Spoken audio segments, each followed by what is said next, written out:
social media, I go by Savvy Rick Brown, and there's a reason for the savvy. I'm actually an author. I wrote a book called Kiss My Baggage Fees, How to Be a Savvy Travel Hacker.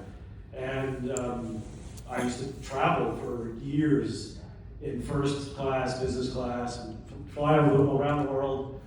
And I wrote a book and teach people how to do the same. So that's where the name Savvy comes from. But now about 18 months ago, I started this organization, Helmet Heroes. And how did it start? Well, I came here to retire, like many of you, came here to Pattaya, and I was out one day in front of Central, right over here at Central Pattaya, and when I was a kid, 14, I had a bad accident. I was bullied in high school. One of the smallest kids, if you can believe that, in my school. So I got bullied, and they sabotaged the brakes on my bicycle, went down the hill from the high school, and ended up in a ditch on my head, paralyzed from the neck down. I'm lucky to be alive today. So I came here to retire, and I still have spinal trauma, PTSD, but you know, I'm okay. I'm grateful to be alive, truly. And I was here in Pattaya at Central one day, and I was having a PTSD trigger. So I started to itch in my neck where the spinal trauma is. And I look, and I see these kids without helmets. So I said, well, that has to be a problem that I need to take care of. So I did something about it immediately. You don't have to wait till you're a multimillionaire, have a bunch of money. If you want to do something, go do it. Do it. So I did. I went out and I bought some helmets. I went to the police, when I got the helmets, got very excited, and I said, hey, can I do this? Can I give away some helmets? And they said, sure. Not only can you do it, we'll help you do it. And so the first day I did this, I'm out at Central, and I'm tall, I'm 6'3", police are a little shorter than me. I get really excited, like, there's a lady right there, she comes. So the police blow the whistle. It's a one-way road, as you know, on Beach Road. Lady pulls over with her child, and I ran across the street, the helmet, and I said to this lady, I'm like, I want to give you this helmet. And she looks at me and she starts arguing with me about, don't give me a ticket. Central's right there, I'm just parking right here. And I'm looking at her going, I'm not the police, he's the police, I just want to give you a helmet. And she's not listening. She is not listening at all. She's like, but Central's right there. And I'm like, what am I supposed to say to her? And the police come over and he says, no helmet. He said, I'm sorry, no ticket, free helmet. And so she's like, oh, helmet? Like, that's unusual. But it was so exciting. It was that moment that I realized that I felt good about me. And it was therapy. It truly was. Just protecting a life. Even if the child throws it away, decides not to wear it, I watched the child drive away in that moment, protected, with a helmet on their head. So it made me feel really good. So I said, okay, I'm going to do this. I'm going to do it more and more and more. So I started buying more helmets with my own money. And I go out every day. I live in Jomtien, go out to the beach, and like a fool, I'd stand around looking for someone to videotape me because it was just me. And I'd say, Mokono deck free! And people would drive by and go, what's that talking dog saying? I don't understand. And eventually I started getting good at it and just doing it one a day, one helmet a day, just protecting one person a day. And it's just fantastic. It just made me feel really good. So I started doing it, and then, I don't know, like 4 months in, I went viral. And this is the strangest thing because I'm not a social media guy. I'm not, one of these 20-year-olds who's on social media. And I woke up one day and my phone blew up with all of these views, and just normal day, went out to get a foot massage, and getting a foot massage on Beach Road, and these guys show up, start talking, and they said, where's the helmet guy? And they go, well, he's right there, getting a foot massage. So they came over, started talking to me, and they said, we're Channel 7, we'd like to interview you. I'm like, wow, okay. So I quickly, I ran home, my condo was right around the corner, and I got some helmets and came back and said, let's do this. And so they filmed me, and that ended up on the news that night. So that was really cool. So then fast forward to today, where we are, as you can see here, we now formed an organization called Helmet Heroes, and I'm been really fortunate to work with the president of Rotary Jomtien, Max, who's sitting right over here, and we have some big sponsors.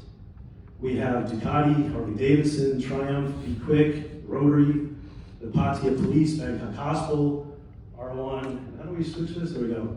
So as of June 2025, we've done 887 helmets. That's mostly just me doing one a day. We've done some campaigns, 20 helmets here. We did a couple of schools.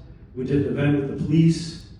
And we now look at this as our way of protecting Thailand's future. Because we have a big problem here. As we all know, we're all expats. We have a big problem. There's twofold with Thailand. Problem number one, Thailand has a low birth rate. So they can't replace the people that are dying fast enough because they're just not producing enough babies. The other problem, too many accidents from motorcycles. Number one killer of children in this country. So that's a problem. So how do you fix it? Well, either have more babies or prevent the accidents. The problem is nobody wants to wear helmets. 7% of Thais only wear helmets. So everyone says, oh, it's a big problem, you can't fix this. People have tried in the past, they're just gonna sell them down the street. Well, that's just wrong. You can fix it. You can, if you do the right thing. Other people have tried. Big organizations, Save the Children, IP Foundation, I've talked to them too. They're not on social media. They're not doing what I've started to do, and I've done it differently. We've also partnered with Rotary, we partnered with the police, we partnered with the hospital, and now we do this in the schools. So we give helmets and do distributions in the schools. Why? Because we want to educate. We educate the kids, we give them a helmet, we don't just stop there, we go beyond that. And we turn the helmets into a reward system. So how do we do that? Really easy. We've got a digital map that we've developed on our website. The kids can see all these businesses, local businesses on the website, and it's very simple. The helmet is now worth thousands of baht. How? Easy. Hey kid, wear your helmet. Go to this restaurant, go to this location, and we're gonna reward you. Sticker, ice cream, some treat. So the kids get really excited about it, and we tried this as an experiment. We did an ice cream party for kids. We said to the kids, you wear your helmets, we're gonna give you ice cream. So we had an ice cream party, and they all showed up wanting their ice cream, which is really exciting.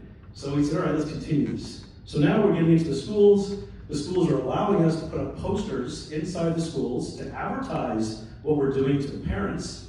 And if you know anything about engagement in social media, you want that engagement. So we say to the parents, engage with the account. The more you engage, the more you can win prizes. Protect your kids, make sure they wear a helmet, everyone's involved. So we have the police, the schools, the hospitals, the merchants, the big sponsors, everyone's come to the table. So this is how we're different than other people that have tried and failed. People will tell you, oh, they're just gonna sell them down the street. Well, okay, well, where are these shops? Because I've gone to these shops on Beach Road, like, anyone selling helmets? I get laughed at because it's illegal to buy used helmets. And nobody seems to be selling them anywhere I can look. So I don't understand why people keep telling me that they're selling helmets, but when I don't find any evidence of helmets being sold.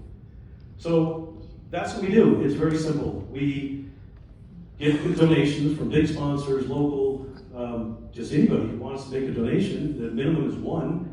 And we print on the helmets. Now we've got logos, give them out to the kids, protect them. All the helmets are TIS certified. They've got a certificate on the back because we buy them from a Thai factory, so the government has approved the helmets. So we don't buy cheap garbage, and we get a lot of negativity on Facebook too. A lot of people say, oh, you just buy cheap garbage, they just buy them at Tesco. What? I don't understand where you come up with this knowledge. We don't buy them at Tesco, we buy them from the factory. We only buy TIS approved helmets. That's what we give away because we want to protect the kids. It's really simple, that's what we do. So thanks for listening. There's my information there. If anybody would like a copy of my travel book, I'm happy to send it to you by email, a digital copy if you want to save some money in travel. If you want to support our organization, we accept donations through our website. And we appreciate just having a voice that we can just tell you about what we're doing to protect Thailand's future. So thank you very much.